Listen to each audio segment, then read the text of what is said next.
Hello.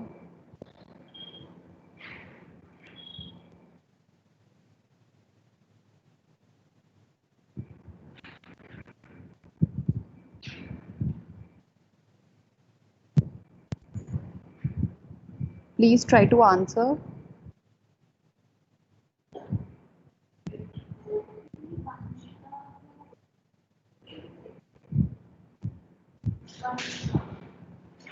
Yeah, anyone.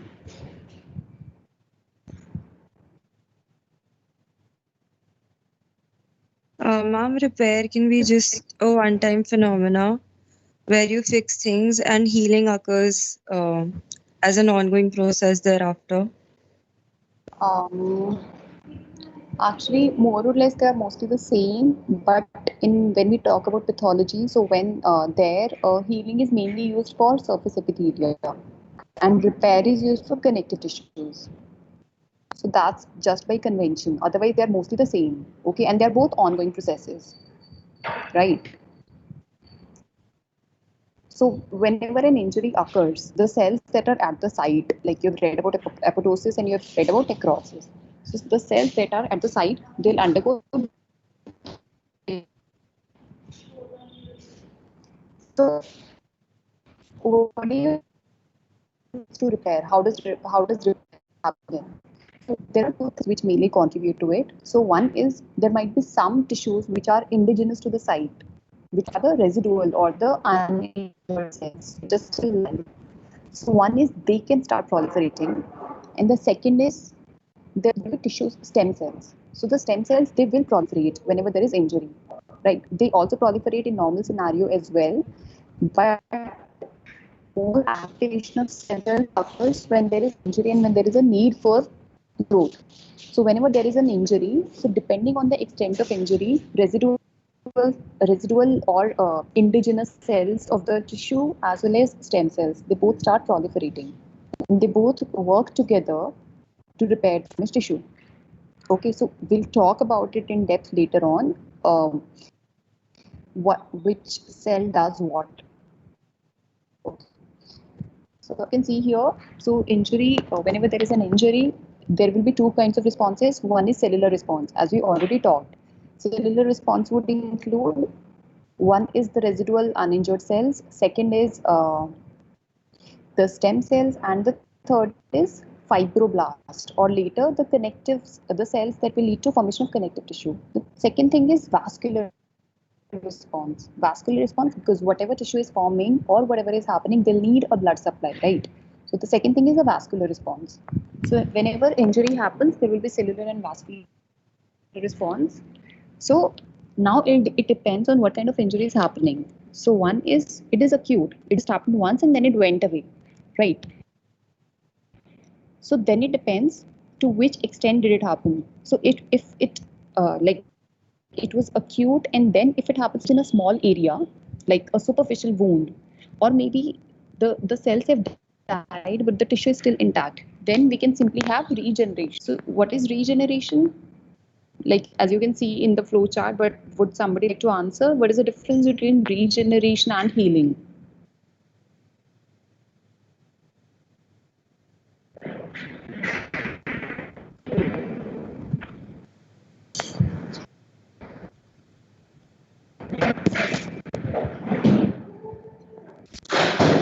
Please try to answer. I'm not going to give you attendance if you keep behaving like this. I can't be asking you again and again to answer my questions.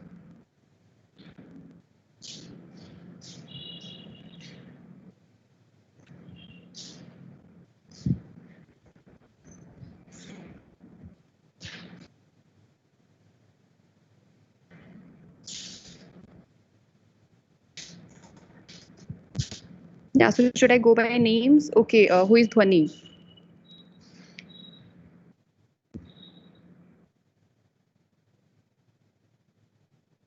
Yes, ma'am. Yeah, please tell me what is the difference between regeneration and healing? Like, what do you think in your own language? Don't just read the slide.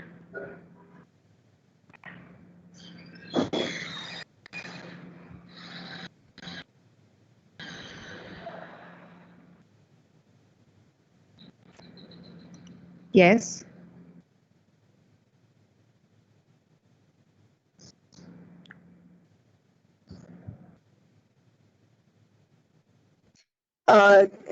to replace the thing that Which has been damaged. one means, yeah, which one of them means to replace?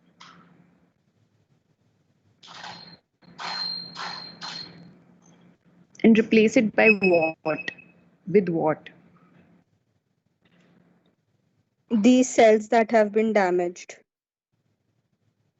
Okay, the cells that have been damaged, that is a normal tissue that will be replaced.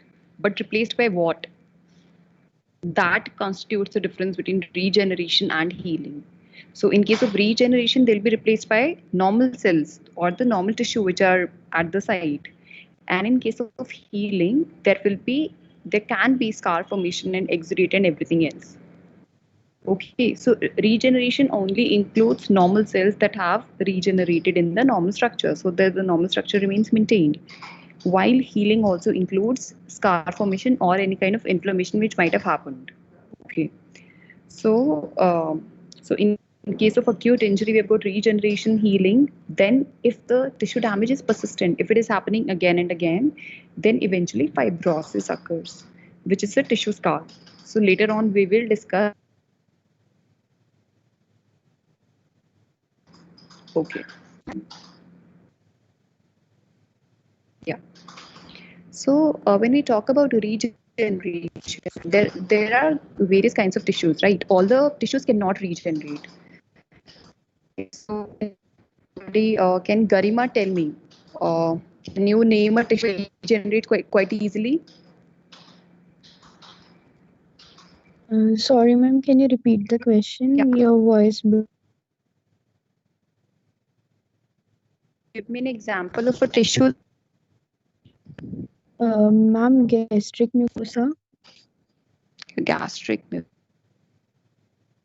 like in ulcers, like in Ma'am, liver.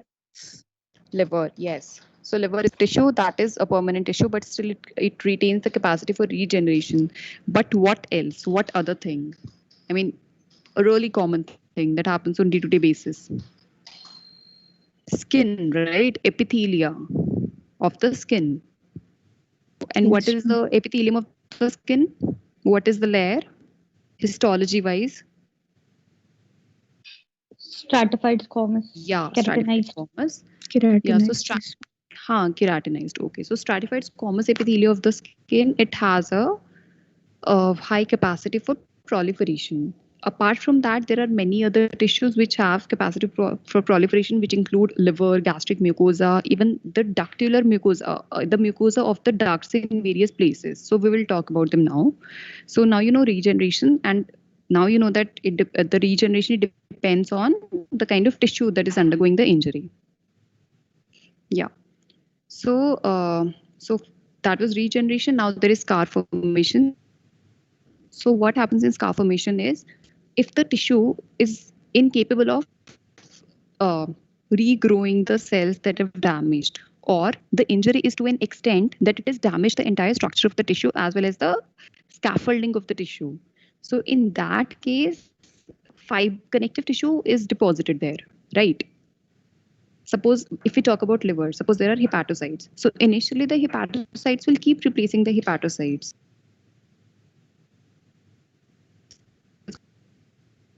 But that will only happen to a certain extent. Once it goes on and on, like in case of persistent injury, so after some time, then simply connective tissue starts getting deposited. So when connective tissue gets deposited, like collagen gets deposited, then that leads to scar formation. So in that case, the tissue will lose its function. Okay. So you do understand the difference between scar formation and normal regeneration now, right?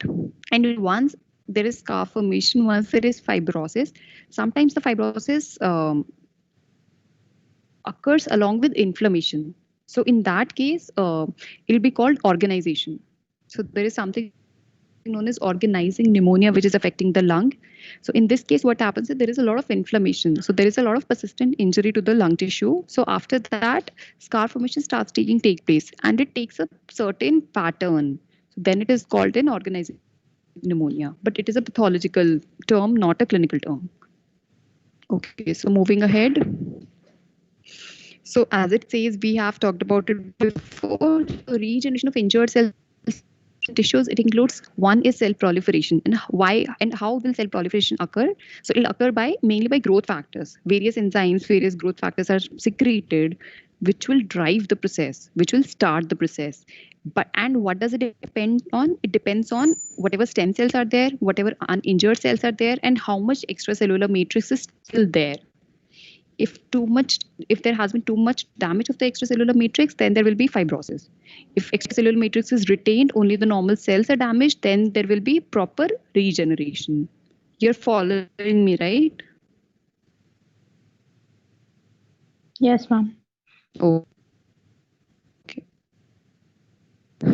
As we already talked about this, what are the kinds of cells that will be proliferating? So one is the remnants of the injured tissues. Second is vascular endothelial cell. Why are these necessary? These are necessary in order to provide vessels. If there are vessels, then only there will be nutrients which are needed for repair process. And the third kind of thing is fibroblast. Why is fibroblast needed? Yeah, Anusha Thakur. Yeah, so why do you think fibroblast is needed?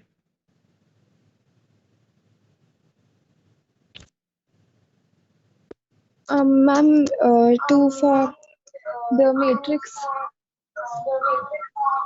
So when will it be needed? Like is a fibroblast needed all the time in Ma'am, to every? provide strength. So it'll happen in every injury. That is what you mean to say?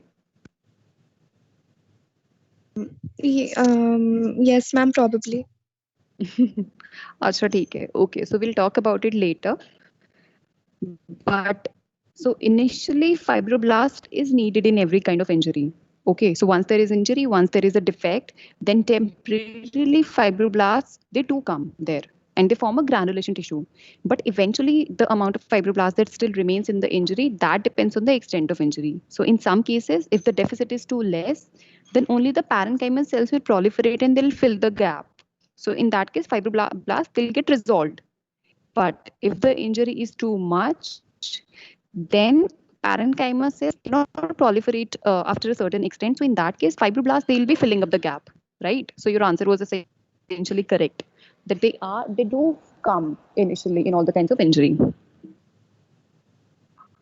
Okay, so there are various kinds of tissues as we have been talking about them. So there are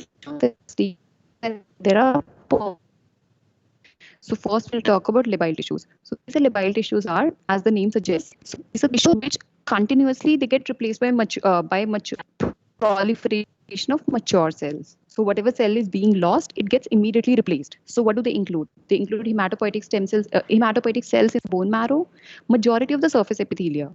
Then there is stratified squamous epithelia, which is in skin, oral cavity, vagina, cervix. So whatever injury happens here, it gets healed very soon. Then there is ducts. There is cuboidal epithelia of the ducts, where everywhere, salivary gland, pancreas, biliary tract. And lastly, there is gastrointestinal tract. There is uterus. So effectively, the epithelia of all the tissue include labile cells. So why is it needed? It is needed because if we can, like, it's very necessary for us to keep the epithelia intact, right? Because if epithelial, there will be injury, then there will be injury to the submucosa and to the other cells in the epithelia, so that healing takes place as soon as possible. So you got the concept of labile tissue? Yes, ma'am. Yeah, okay. So next will be stable tissue. So labile tissues were the ones which were continuously undergoing division. Stable tissues, they're normally quiescent, okay, but they are capable of dividing in response to injury or loss. So whenever there is injury or whenever there is loss, they will proliferate. So these include majority of the cells of the body. Right. Like labile stable tissue include parenchyma of most of the injury, right? So there is a difference between labile and stable tissues which you need to remember. So in case of stable tissues, so capacity is only minimal, like it's not to whatever extent labile tissues can proliferate. So like after a certain extent of age, the proliferation will stop. So stable, except for liver, obviously. In liver, it has too much capacity for regeneration, but rest all stable tissues there is limited capacity. And lastly, there are permanent tissues. Okay, so before moving on to that slide, can anyone give me an example of a permanent tissue? Chetna. Ma'am, heart cells. Can you give me? Yeah, okay, cardiac cell and brain, right? Brain cells. Yeah, that is why whatever pathology happens in the brain, like all those degenerative diseases, or sometimes sometimes a person meets an accident and he suffers irreversible brain damage. So why does that happen? That happens because the cells, they cannot proliferate. So whatever area of that person's brain gets lost, or in case of heart, if we talk about ischemic heart disease, so whatever area gets dead, it is dead permanently. There are certain areas in the brain as well as in can undergo some kind of so that is why they are such vital organs, and that is why the injury to those organs is so vital or crucial. I mean crucial. Yeah. So yeah, commonly differentiated non-proliferative. They include neurons and cardiac muscle. Skeletal muscle can also be classified as a permanent tissue, but they have the satellite cells that represent the intermedial sheets have some capacity. So some repair can happen, but if you are asked about absolutely permanent tissues, they are brain and heart. So in these tissues, yeah. So how do you think repair will happen in these tissues? Like there is injury and some part of it has been damaged. So what will happen there now? Bhavna.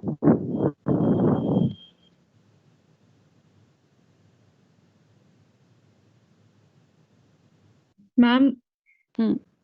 Ma'am can you repeat क्योंकि ma'am आवाज बहुत break होके आ रही थी. Acha, okay. So my question is, in case of permanent tissue, we have been talking ki regeneration.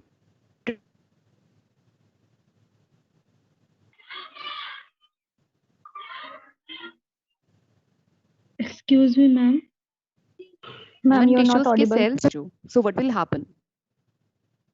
Like ma'am entirely? आप Uh, ma'am आपकी आवाज I beach don't में know. कट हो गई थी. अभी आ रही है. Yes. Okay, so my question was कि in case of permanent tissues, because the native cells of the tissue, they cannot proliferate. So how do you think proliferation occurs in a permanent tissue if injury has happened? Ma'am उसमें तो proliferation हो ही नहीं पाएगा तो ma'am वो हाँ. Permanently damage हो जाएगा जैसे Yeah, and उस एरिया को फिल करने के लिए कौन से सेल्स आएंगे? Fibroblast. We just talked about them. Yeah, Ma'am, okay, yeah. So that is what I wanted you to know कि because the native cells, they cannot respond, so fibroblast will come in order to seal the gap. So whatever damage is happening, there will be scarred tissue in that area now. Okay, good answer. Yeah. So in permanent tissues, repair is typically dominated by scar formation. So now you know why.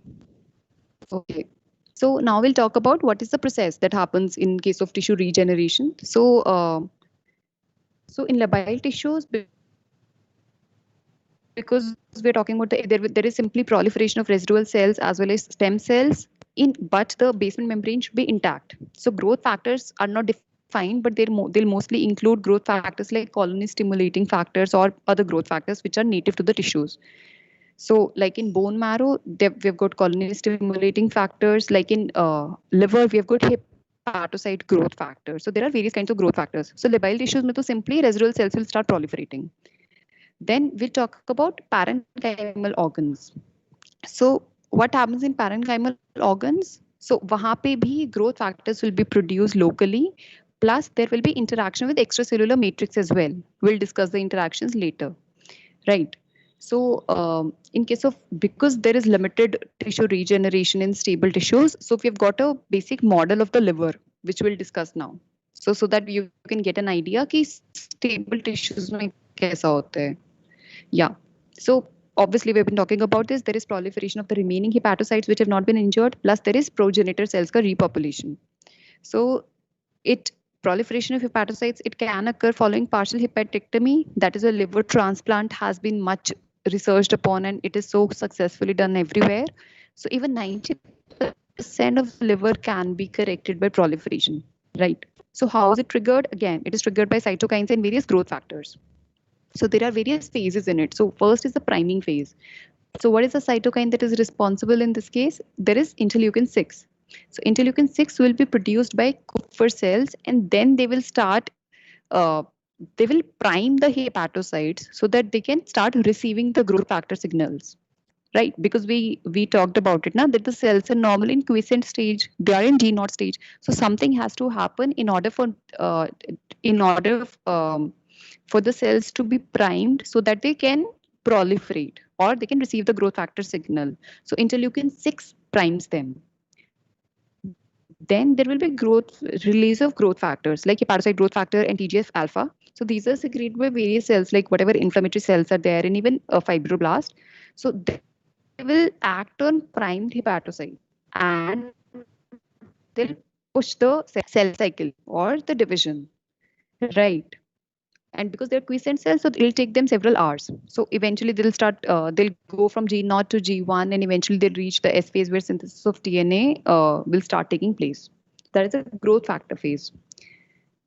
Okay, so what this is trying to say is that whatever hepatocyte replication is happening, so initially parenchymal cells will replicate like hepatocytes, then there will be replication of non-parenchymal cells as well, like Kupffer cells, endothelial cells, and stellate cells. So obviously, whenever this is happening, there is some kind of change in the genetic basis as well. So many genes start getting activated which are not normally activated, like transcription factor genes, like cell cycle regulators, and energy metabolism. So basically, the cell is pushed towards cell growth rather than from a quiescent stage. And finally, there is quiescence again. So after a certain amount of replication has happened, then there will be termination phase where the return quiescence, right? So the purpose for me to explain this to you was, in labile tissues, directly growth factors will appear. They will push the cycles to push the cells to grow even faster, because those cells was not quiescent, they were already dividing. So it happens ekdam immediately. So that is why whenever you have a cut on your skin, it gets healed almost. The healing starts immediately at least. However, in case of liver, many genetic changes occur. Priming first needs to occur, then the cell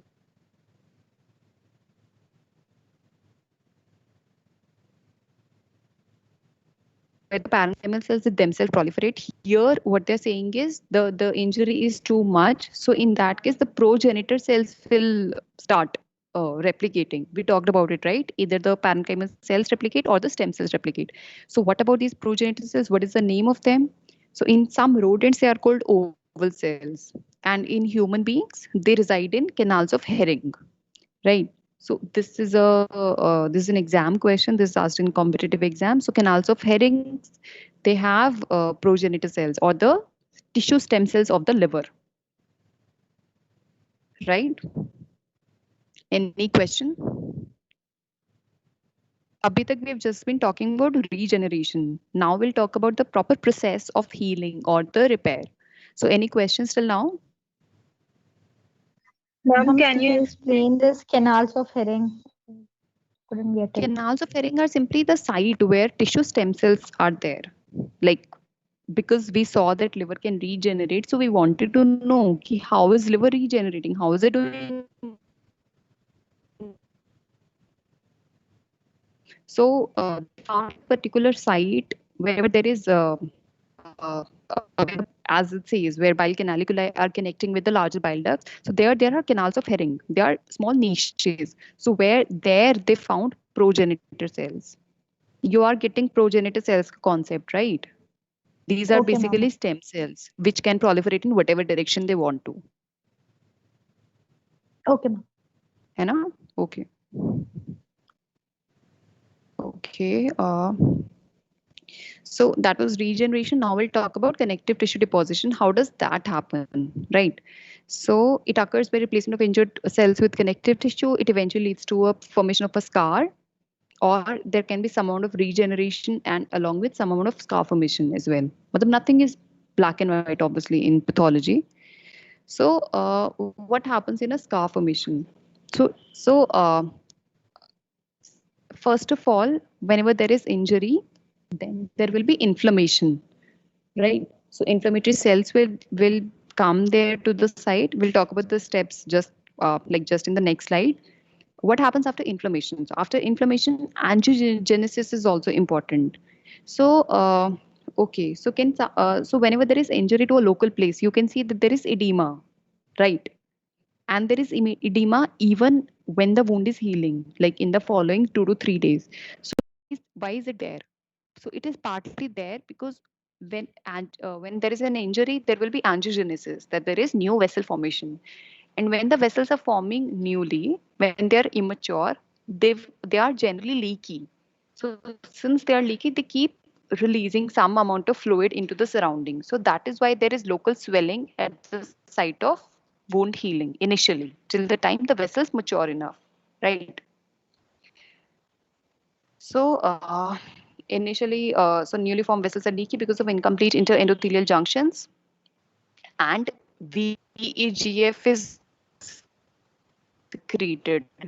So VEGF has two functions. One will be starting the process of angiogenesis, and the second is permeability. So because vessels are leaky, plus because there is production of VEGF, so there is edema, local edema at the site. So till now we've talked about that there is tissue injury, then there is inflammatory response, then there is angiogenesis, and after angiogenesis there starts happening the formation of granulation tissue. So so the granulation tissue is called, I mean, the term was coined initially because of the gross appearance. So grossly, whenever you're injured, before the scab forms, the tissue, it appears reddish colored and granular. So because of the granular reddish appearance, the tissue started being called granulation. So what does granulation tissue, I mean, what does it have? So it has fibroblasts, it has loose connective tissue, it has small leaky vessels, a lot has inflammatory cells, whatever leukocytes are there.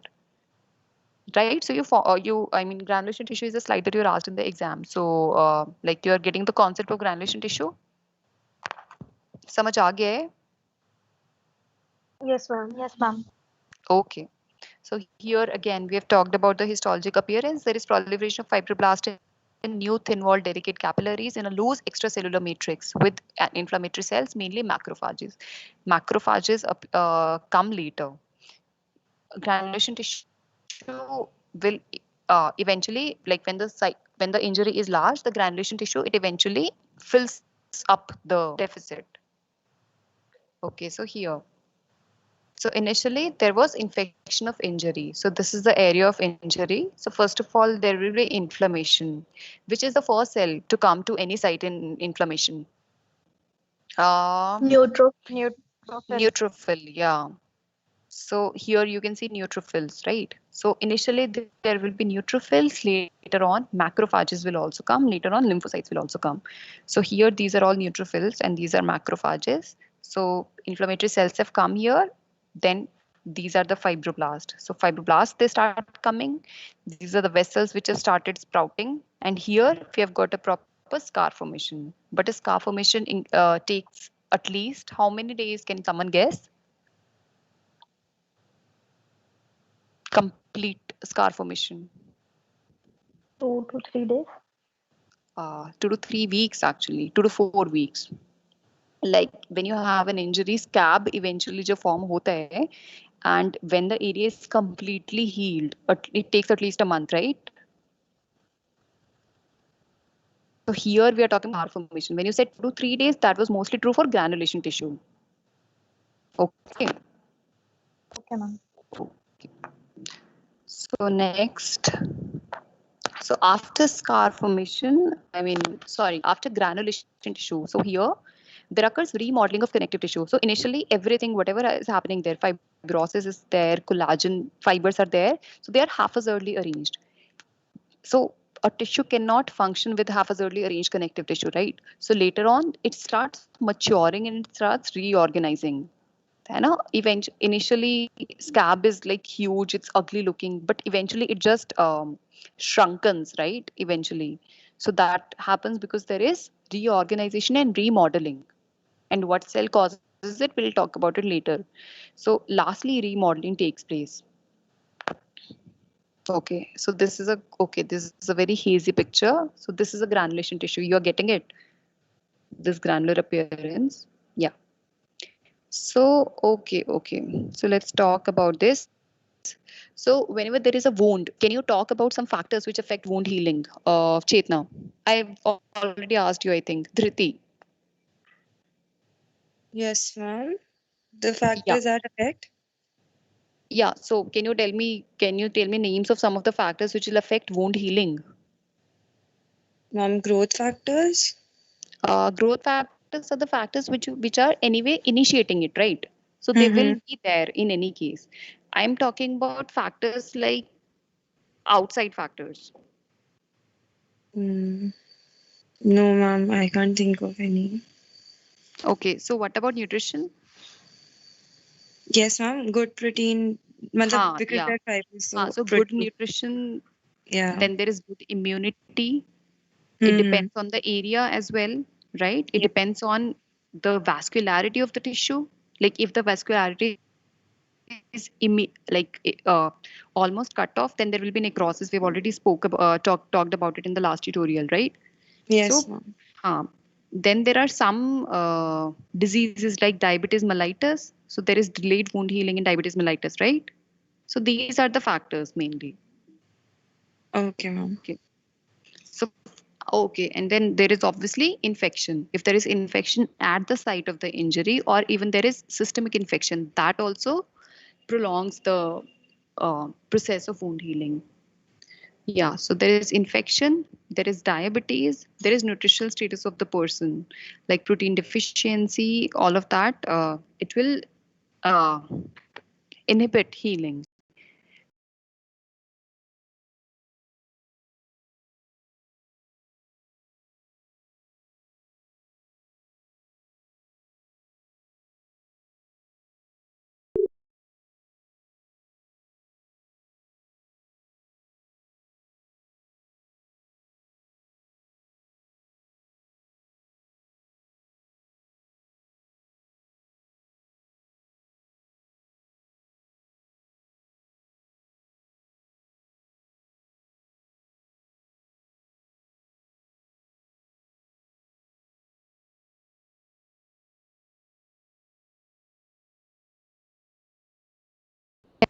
In that process, so that if there is a scar being formed, that will be relatively weak. If there is fibrosis, it will be lesser than what is needed.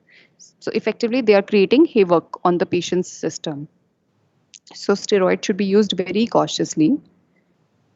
Then there are mechanical factors. For example, like here we can talk about simply like there is a clean cut wound like from a blade, or there is a laceration in which there is the skin and the underneath connective tissue has just torn apart. So obviously the clean cut wound will be healing sooner. Then there is poor perfusion. For example, in patients who might have arteriosclerosis or even diabetes, may the vessels they have a decreased lumina because of various vascular changes. So even that will be impairing healing. Okay, and lastly, location of the tissue in which injury is occurring is important. For example, any injury which is occurring in liver or maybe gastric mucosa or maybe skin, it will be healed sooner than any injury which is happening in other solid parenchymal tissues. Okay. So now we'll be discussing simply how does a skin wound heals by various steps, right? This all based on nature. Okay, this all we have discussed. So yeah, can anyone explain what is healing by primary intention versus secondary intention?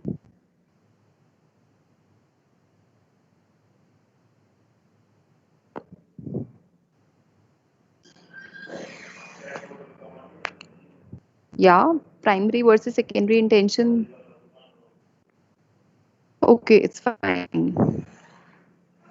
So healing by primary intention or the first intention. So this happens whenever there is a clean cut wound. The wound is uninfected, and the incision, it can be approximated by surgical sutures.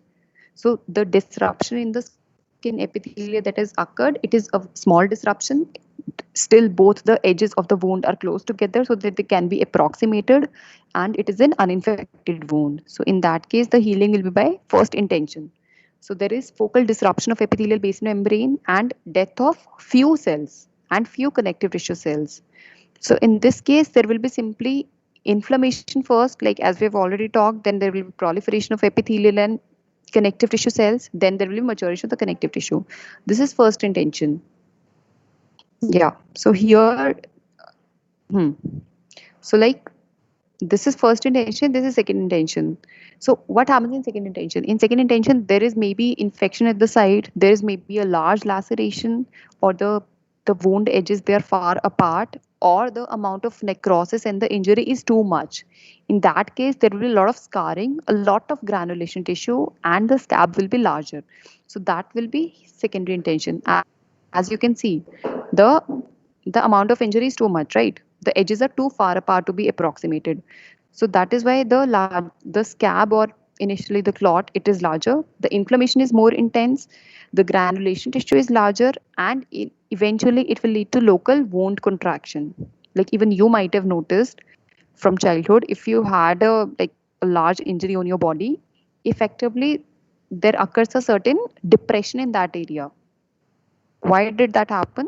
Because normal connective tissue and normal epithelium of the skin, it was all there, but the injury was too much. So there was a scar formation there, and effectively the scar contracted. So like there is a depression here.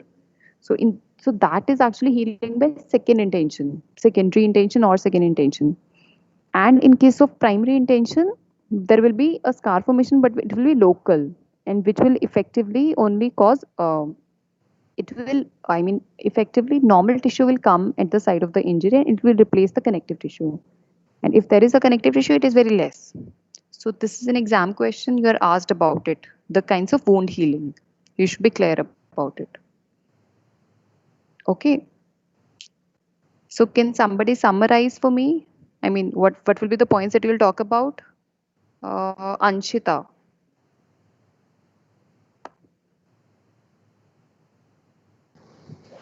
Yes, ma'am.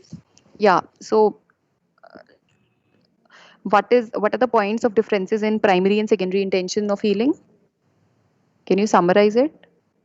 Ma'am, primary intention of healing happens in epithelial cells, Okay. and the secondary intention of healing happens when there is exaggerated infection or a deeper laceration. Okay. So Yeah. fibroblasts are more involved in secondary intention. Yeah. Yes. And Ma'am, that is all I could understand. Array, inflammation is more, granulation tissue is more, scar is more, contraction is more. Like these Yes, are ma'am. just all the Scar points, formation right? is more in Hmm. secondary. Yeah. Yes, So ma'am. basically यही है इसमें. But again, it is asked, so you should know. Okay. Okay, ma'am. So okay. So now we'll talk about the process step by step. So as we were so kabhi bhi if you have an injury, so what happens first? There is some kind amount of bleeding which then stops, right? So what leads to stoppage of bleeding? There is activation of the coagulation pathway, right? So once there is activation of coagulation pathway, there will be a local blood clot formation on the wound surface. So what will be the clot having? It'll have red cells, fibrin, fibronectin, and complement proteins, right? So what is the function of the clot? So one is it has stopped the local bleeding. Second, it provides a scaffold. I mean, it provides an area where all the migrating cells they can come, and it is a local area where there are a lot of growth factors, cytokines, and all, so that the cells will keep coming into the area in order to facilitate healing. So we talked when we talked before, we talked about inflammation, right? So even before inflammation, clot formation occurs. So first there was clot formation, then VEGF was released. So release of VEGF would lead to increased vascular permeability of the existing vessels, and it will lead to new vessel formation as well in the area. Okay, so neutrophils appear within 24 hours. Now, all these timings, now you're asked about these in competitive exams. So these are all MCQs. So within 24 hours, neutrophils come, right? So they'll start migrating towards the clot. So once they come, they'll release enzymes. So whatever debris, whatever necrotic cells are there, they'll be removed. Then we have been talking like the residual cells, they'll also start proliferating. So what are the residual cells in the skin? Basal cells. So the basal cells, they start showing mitotic activity. That is, they start undergoing cell cycle. So after 24 to 48 hours, the epithelial cells, they start migrating towards each other and the basal membrane, it starts forming. So till now, till 24 to 48 hours, we have mainly neutrophils. Then macrophages start appearing. By day 2, macrophages start appearing, and by day 3, neutrophils are gone and they have been replaced by macrophages. So after that, I mean day 2 to 3 pe granulation tissue, it has started forming. So what will macrophages do? As we all already know, they will clear up the extracellular debris, the fibrin, and they will they will release certain growth factors and enzymes which will lead to angiogenesis and extracellular matrix deposition. So now at the incision margin, we have a certain amount of granulation tissue, right? So along with granulation tissue, epithelial cell proliferation is also happening. Okay. So again, this is an MCQ. Neovascularization reaches its peak on day 5. And by day 5, almost the entire of the space has been replaced by or has been filled by granulation tissue. So the granulation tissue is edematous. We have already talked about it. And what are the chemokines that are involved in this granulation tissue? TNF, PDGF, TGF beta, and FGF, fibroblast growth factor. Uh, yeah. So these are the factors which are leading to migration of fibroblast, right? And then these are the factors which will lead to further proliferation of the fibroblast. Platelet-derived growth factor, epithelial growth factor, tissue growth factor beta, fibroblast growth factor, and interleukin-1 and tissue necrosis factor. Okay, so you are following me, right? Yes, ma'am.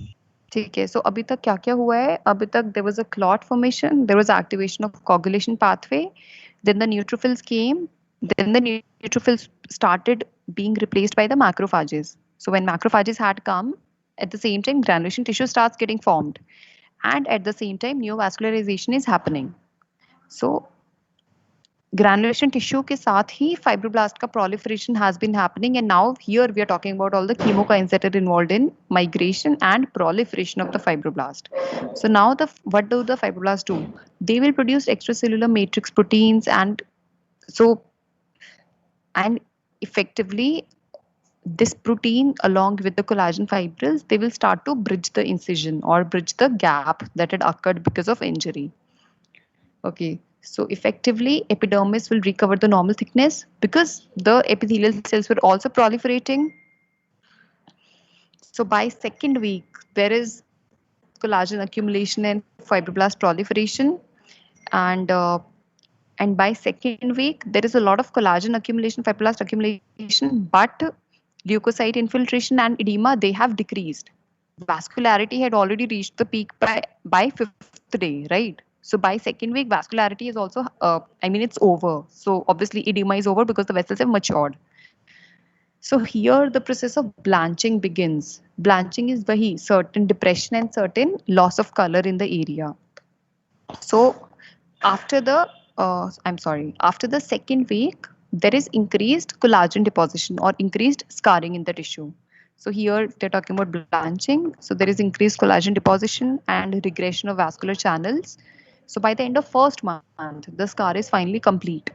And what does the scar have now? So we started with inflammatory cells and a lot of blood vessels, and here eventually we have ended up at a scar which has a cellular connective tissue.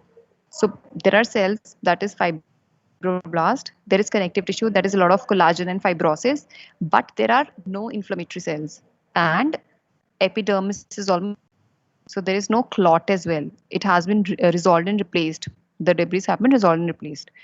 But so the epidermis is almost normal, but the dermal appendages, because they did not have endless regenerative capacity, so the appendages have been destroyed in the area.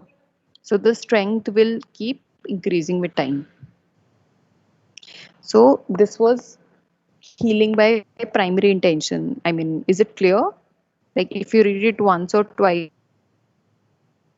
more, I think it'll be more clear. Yeah. Do you have any doubts?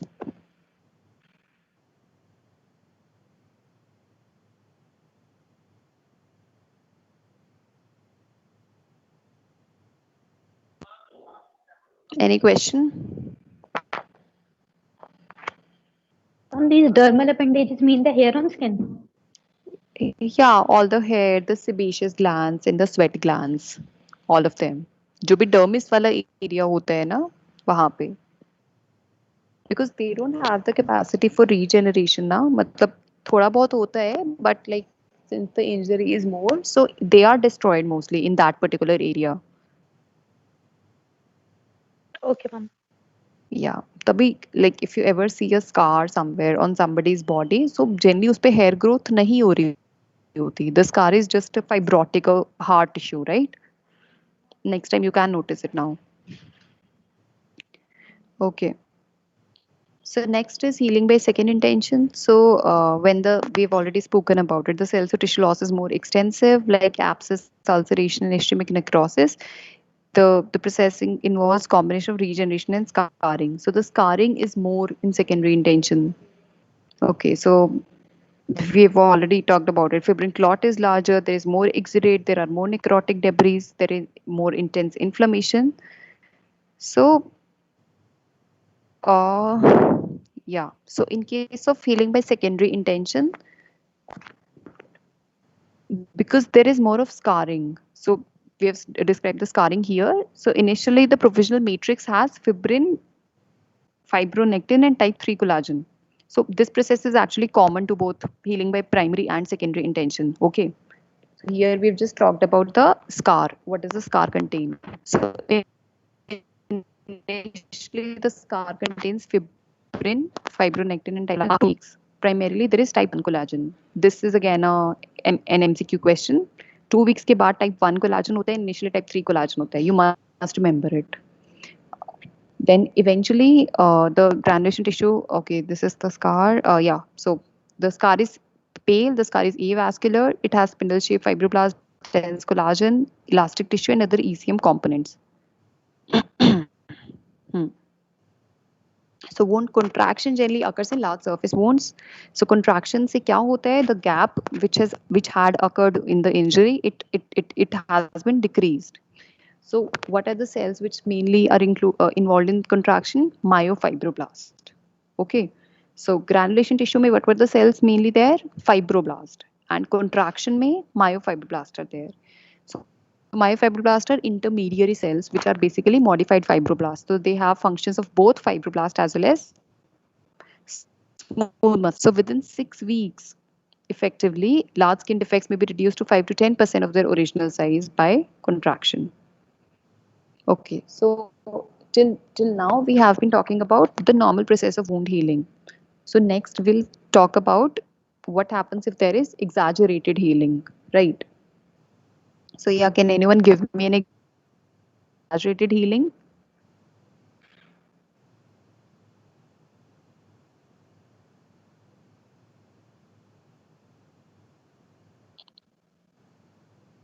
Okay, how many students are there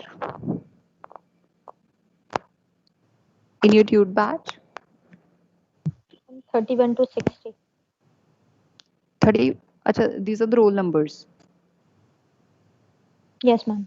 Oh, I should have gone with roll numbers then. I would not have had to change the screens. Okay, anyway. So yeah. So exaggerated scar formation. Anyone? Robbins में last में दिया हुआ है ना?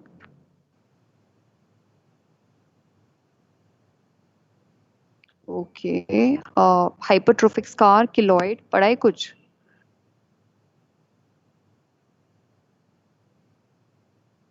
You know you can say no when I ask We you. haven't read the wound healing part till yet. Asha, you haven't. So like these are tutorials. These are not tutorials. Like you're not supposed to come here after having read it.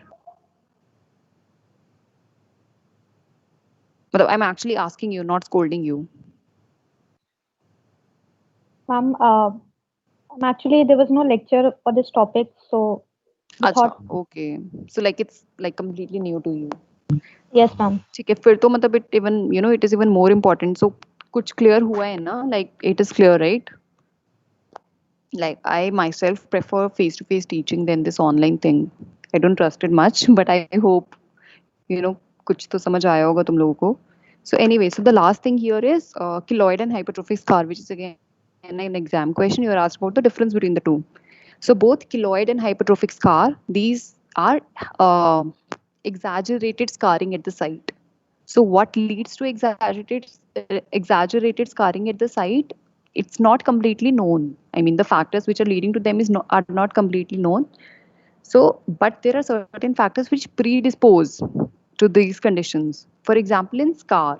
So keloid scar is mainly seen in families. So it is familial. It is more seen in black females. That too adult population, 10 to 30 years. Okay, these include adolescents and adults.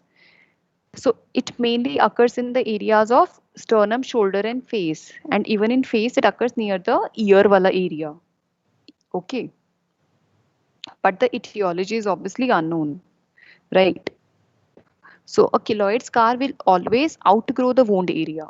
So, I mean, it will go above and beyond the normal wound area. Even it will start growing on the normal adjacent tissue as well.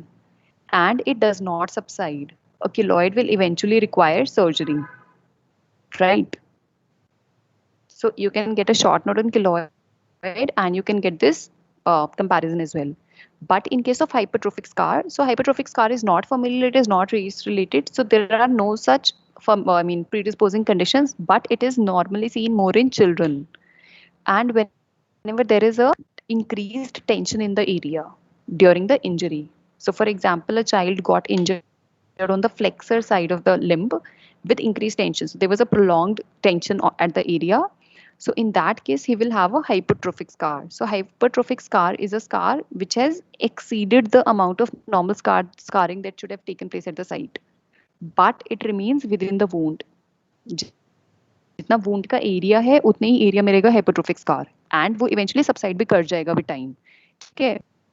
Keloid ने exceed करा था wound area को. Hypertrophic scar का normal scar से amount ज्यादा है but it remains with in the wound. So is it clear?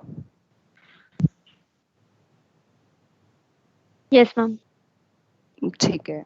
So yeah, you should know this question. These sites particularly, these are asked. Face के साथ remember ear as well. Okay. This is also a very important MCQ question. Keloid scar.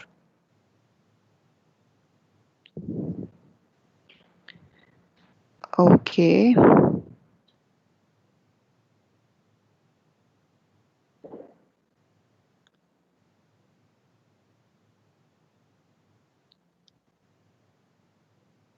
So is there a file section here? Like I'm supposed to upload this presentation to the file section. Like, do you guys know where is it?